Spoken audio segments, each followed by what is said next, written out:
So the 3-year-old boy slipped into a silverback gorilla enclosure where a 17-year-old male gorilla named Harambe was in. So Harambe came up to the little boy, helped him up. Some people said that he was even trying to protect him, and when everybody started freaking out and screaming, Harambe just dragged the little boy around, and as a result, the gorilla was shot and killed. Now I can see why the zookeepers did that, not saying I agree with it or not, but it's hard to say what a 450-pound gorilla would have done to that little boy if he was left in there too much longer.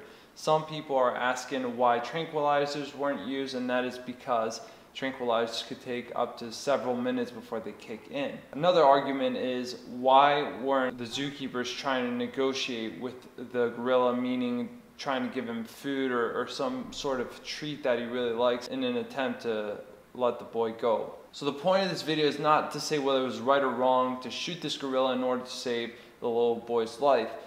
No, I want to ask, where the hell were the parents of this little boy? What kind of parents let their child out of their sight in an environment where there's gorillas, big cats, elephants, etc., animals that can really crush a little boy, let alone a grown man? You hear about all these people talking about the zookeeper shooting the gorilla. What about these parents? How does a little boy sneak into an enclosure without their parents knowing about it? This gorilla was probably a better parent than most humans. Another issue is that zoos suck.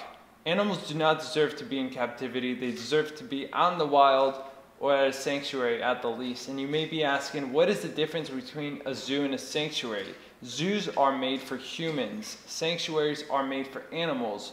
And knowing that this would happen again in the future if more irresponsible people keep coming to zoos, my position stands as is. Looking back, we would make the same decision. We stand by our decision. We make the same call today. The last point I'm going to make is the same one I made when Cecil the lion was murdered just last year.